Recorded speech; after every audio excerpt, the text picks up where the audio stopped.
This is an awesome diagram of heart given in ICSE book. CBC books are lulla. Okay, doesn't give. This is the best diagram of heart I have ever seen. 11 का book में भी ऐसा नहीं है. Information बहुत ज़्यादा है, ऐसा हार्ट डायग्राम नहीं है. इधर देखो. गूगल पे भी नहीं है. हाँ, गूगल से लिया हुआ. तो ये क्या है? ये एकदम ओरिजिनल जैसा, बिल्कुल मतलब close to original. Left diagram से समझाया तुमको. ये राइट एट्रियम है. यहाँ पे ये देखो, superior vena cava, inferior vena cava से ब्लड घुसता है.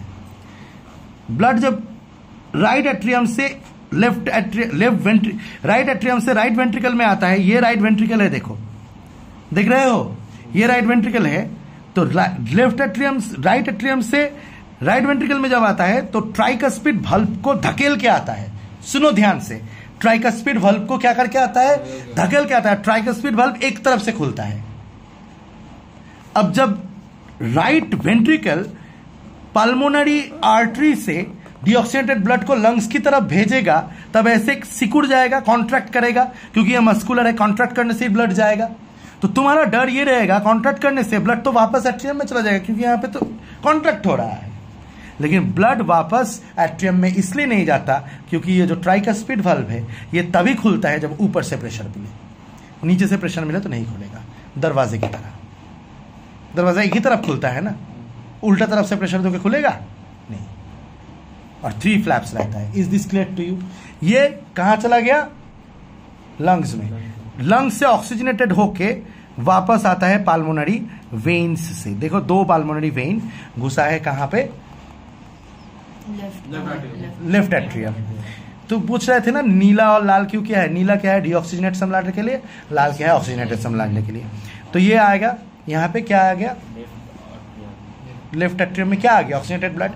अब ये बाइकस्पिड वल्व को धकेल के अंदर की तरफ जाएगा और ये प्रेशर देगा ब्लड को. वो एओर्टा से, ये एओर्टा से निकल के चला जाएगा. 3 चेंबर जगह है, इसमें से एक कोरोनरी आर्टरी है, जिसका कोरोनरी आर्टरी खुद हार्ट को ही ब्लड देता है. अगर कोरोनरी आर्टरी का ये मतलब पिचक जाए, कोरोनरी आर्टरी के अंदर कोलेस्ट्रॉल जम जाए, तब हार्ट को ही ब्लड नहीं मिलेगा, ऑक्सीजन नहीं मिलेगा. ठीक है, तो दर्द होगा. मायोकार्डियल इन्फार्क्शन भी हो सकता है, मतलब हार्ट अटैक भी हो सकता है. Are you getting my point? तो ये सब चीजें हैं. Now the fact is, see, और सेपरेटिंग चेंबर को क्या कहते हैं? सेपरेटिंग लाइन को सेप्टम, मैंने बताया था. अब बताओ, 4 चेंबर में, चारों चेंबर मसल से बना हुआ है. सबसे स्ट्रॉन्गेस्ट मसल किस में है? सोच के बताना. नहीं, स्ट्रॉन्गेस्ट चेंबर कौन सा? which chamber out of the 4 chamber, all the chambers are made up of muscle, which chamber has the strongest muscle? Left ventricle. Right atrium receives. Right ventricle pumps blood up to the lungs. Left atrium receives blood, again oxygenated blood. These pumps to the entire body, my friend, दूर दूर तक. So which have the strongest muscle? Left ventricle. Is this clear to you? Now listen to me very carefully. There is a concept known as cardiac cycle. Now Ridipriya, please hold. I will teach them cardiac cycle. There is a concept. Slide को off कर दो फिर से. Thank you. There is a concept known as cardiac cycle. Cardiac cycle involves 4 things. The atrial systole, the ventricular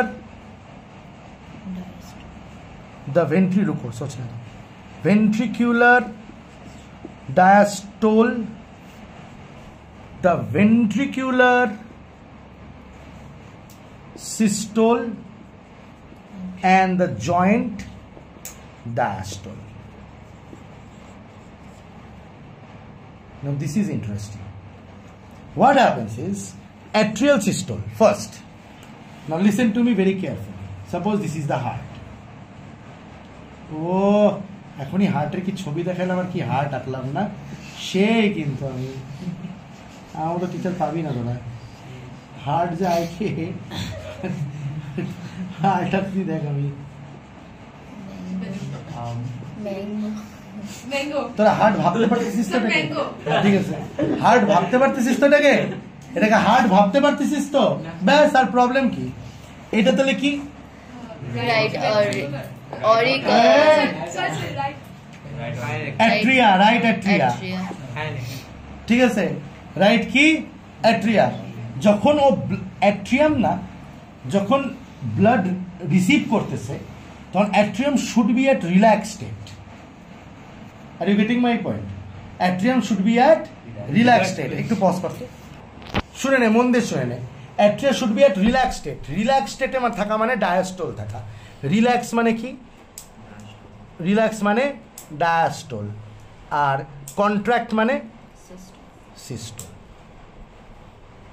relax মানে diastole আর contract মানে কি systole এবার দেখ অ্যাট্রিয়া হচ্ছে রিল্যাক্সড অবস্থায় আছে তখন ব্লাডের মধ্যে ঢুকে গেছে রিল্যাক্সড অবস্থা থাকলে চেম্বারটা একটু বড়ও হবে ব্লাডের মধ্যে ঢুকে গেছে then blood atria started pumping blood atria started pumping blood আচ্ছা স্যার একটাই অ্যাট্রিয়া না both the atria together sir ফার্স্টে এখানে আসবে তারপর এখানে যাবে তারপর লাংসে যাবে তারপর লাংস থেকে এখানে আসবে তারপর তো এখানে আসবে তারপর তো এখানে যাবে তাই না স্টেপ 1 অ্যাট্রিয়াতে আসলো রাইট অ্যাট্রিয়াতে সরি লেফট অ্যাট্রিয়াতে আসলো না sorry right atria step 1 right অ্যাট্রিয়াতে আসলো স্টেপ 2 রাইট ভেন্ট্রিকলে গেল স্টেপ 3 লাংসে গেল স্টেপ 4 অক্সিজেনেটেড হলো স্টেপ 5 রাইট লেফট অ্যাট্রিয়াতে গেল অক্সিজেনেটেড ব্লাড স্টেপ 6 লেফট ভেন্ট্রিকলে আসলো স্টেপ 7 তারপর গোটা বডিতে পার হয়ে গেল ঘন্টা এইভাবে হয় না wrong concept concept is this chamber the right atrium when it has pumped the deoxygenated blood to the left right ventricle and when it is pumping the blood already आगे वाला साइकिल का ब्लड ऑक्सीजनेटेड ब्लड लंग्स क्या रुका हुआ है कि wait कर रहा है क्या भाई एक बार ब्लड आएगा फिर इधर जाएगा फिर लंग्स में आएगा फिर ऑक्सीजनेटेड होगा फिर इधर जाएगा फिर लंग्स ऑलरेडी उससे पहले ब्लड भेज चुका है यहाँ पे और नया ब्लड लेने के लिए देखते हो जैसे मजदूर लोग ईंट फेंकता है एक से दूसरे से एक मजदूर फेंकता है दूसरा मजदूर पकड़ता है फिर तीसरे को दे देता है कभी देखोगे कोई खाली बैठा है देखते हो कि नहीं कभी कोई खाली बैठ देखा है ना एक मजदूर को ईटा मिला दूसरे मजदूर को दे दिया वो पूरा स्टाइल से पकड़ा तीसरे को जब तक दूसरे मजदूर को दे दिया पहला मजदूर को फिर से ईटा मिल जाता है दूसरे मजदूर को पास करने के लिए ये सर नो देखा है समझ रहा है विजुअलाइज कर पा रहा है ठीक वैसा है ब्लड इधर आया जब तक लंग्स में चला गया लंग्स उससे पहले ऑक्सीजनेटेड करके पिछले साइकिल वाला ब्लड यहाँ पे भेज दिया है इसका मतलब ये जब डीऑक्सीजनेटेड ब्लड बॉडी से राइट एट्रियम में घुस रहा है तब ऑक्सीजनेटेड ब्लड आगे वाला साइकिल का लंग्स से लेफ्ट एट्रियम में भी घुस रहा है यानी दोनों एट्रिया एक साथ रिलैक्स किया हुआ है दोनों एट्रियम में एक में डीऑक्सीजनेटेड ब्लड और एक में लंग्स से ऑक्सीजनेटेड ब्लड घुस रहा है दोनों रिलैक्स स्टेट में है यानी एट्रियल डायस्टोल में है जैसे ही मिलता है वो लोग एट्रियल सिस्टोल में चला जाता है पहला step first step atrial systole में चला जाता है एट्रियल सिस्टोल मतलब दोनों में प्रेशर देता है तो बाइकस्पिड और ट्राइकस्पिड वाल्व खुल जाता है इस चीज को कहते हैं एट्रियल सिस्टम जैसे ही बाइकस्पिड और ट्राइकस्पिड वाल्व खुलता है करके का आवाज होता है नहीं दोनों एक साथ खुलता है जैसे ही खुलता है ना करके का आवाज होता है कैसा आवाज होता है डप करके का आवाज होता है जैसे ही ये दोनों खुलता है सुन मेरी बात ध्यान से करके का आवाज होता है आवाज से खुला और पूरा डीऑक्सीजनेटेड ब्लड इधर और ऑक्सीजनेटेड ब्लड इधर फ्लो हो गया अब एट्रिया चला जाएगा डायस्टोल और जब एट्रिया सिस्टोल में था वेंट्रिकल केस में था डायस्टोल में राइट और रॉन्ग जब एट्रिया सिस्टोल में था वेंट्रिकल किस में था वेंट्रिकल डायस्टोल में था ये सन नो रिलैक्स स्टेट में था क्योंकि उसको ब्लड रिसीव करना है अब क्या होगा अब वेंट्रिकल सिस्टोल में जाएगा वेंट्रिकल किस में जाएगा सिस्टोल में जाएगा तो एट्रिया किस में आ जाएगा डायस्टोल रिलैक्स हो जाएगा वेंट्रिकल सिस्टोल में इसलिए जाएगा क्योंकि वेंट्रिकल पंप करेगा पल्मोनरी आर्टरी से डीऑक्सीजनेटेड ब्लड लंग्स में भेजेगा और ये एओर्टा से ऑक्सीजनेटेड ब्लड बॉडी में भेजेगा तो एट्रिया सिस्टोल में चला गया और सॉरी वेंट्रिकल सिस्टोल में चला गया। अब यहां से जो पल्मोनरी आर्टरी निकलता है, यहां पे भाई एक फ्लैप है, मतलब एक क्या कहते हैं उसको, एक ओपनिंग है, इसका भी आवाज होता है। बंद कर थोड़ा सा, पॉज। यहां पे खुलता है सेमी ल्यूनर वाल्व। क्या खुलता है? Semi lunar valve. ये सेमी ल्यूनर वाल्व खुलने की वजह से यहां पे करके मैंने डब बोला था, एक आवाज होता है। और यहां पे सेमी ल्यूनर वाल्व जब खुलता है, एओर्टा में भी सेमी ल्यूनर वाल्व है, पल्मोनरी आर्टरी में भी सेमी ल्यूनर वाल्व है, और ये आर्टरी ऐसे वाल्व लेके जाता है, ब्लड लेके जाता है। Is this clear to you? Understood. Lungs में गया तो दोनों क्या में है? वेंट्रिकुलर सिस्टोल और एट्रिया डायस्टोल में है। अब जब पंप कर लिया तब एट्रिया अभी डायस्टोल में है, वेंट्रिकल भी कुछ देर के लिए डायस्टोल में चला गया, यानी जॉइंट डायस्टोल। हार्ट अभी रिलैक्स कर रहा है पूरा हार्ट, क्योंकि पंप तो हो गया ना दोनों से, तो ये दोनों क्या हो जाएगा? डायस्टोल में तुरंत। और तब तक एट्रिया तो पहले ही डायस्टोल में पहुंच गया था, उसका डायस्टोल के साथ इसका डायस्टोल मार्च कर जाएगा, इसीलिए कहते हैं जॉइंट डायस्टोल। और फिर से नेक्स्ट कार्डियक साइकिल शुरू होगा। ये है कार्डियक साइकिल। आई बात समझ में? आई बात समझ में? This is known as cardiac cycle. This is how heart works. जैसे जब आवाज हुआ, यहां से सेमिलुनर वाल्व खुलने की वजह से डब आवाज होगा। यही हार्ट बीट तुम सुनते रहते हो हमेशा। 1 मिनट में 72 बार करता है, तो सोचो ब्लड कितना बार आया होगा, गया होगा। पूरे दिन में पूरे दिन में 5.5 लीटर्स ऑफ ब्लड बहुत बार इधर से घूमता है। 72 बार 1 मिनट में घूमता है, तो हिसाब करो 5.5 लीटर्स ऑफ ब्लड 72 बार घूमा है 1 मिनट में, तो कितना लीटर 1 मिनट में हो गया? सॉरी 5.5 लीटर्स नहीं, 72 बार सम अमाउंट घूमता है। Is this clear to you? Not 72, not 5.5, sorry, not that calculation is different, let it be. चलो थोड़ा वो ह्यूमन बॉडी के कत litre? 5.5. So you understood how heart works. You understood what is atrial systole. You understood with atrial systole there is ventricular diastole. You understood. You understood. Then ventricle goes to systole and atria goes to diastole, and then there comes joint diastole. This is what cardiac cycle is, my friend, and this is why heartbeat occurs.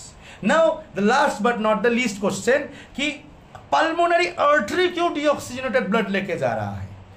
The answer to your question that pulmonary artery क्यों deoxygenated blood लेके जा रहा है और pulmonary vein क्यों oxygenated blood लेके आ रहा है, तो vein और artery के बारे में सीख। ये vein है, सोचिए artery है, ठीक है, ये vein है और ये artery है। vein में ऐसे फ्लैप्स होते हैं, valves होते हैं। क्यों? क्योंकि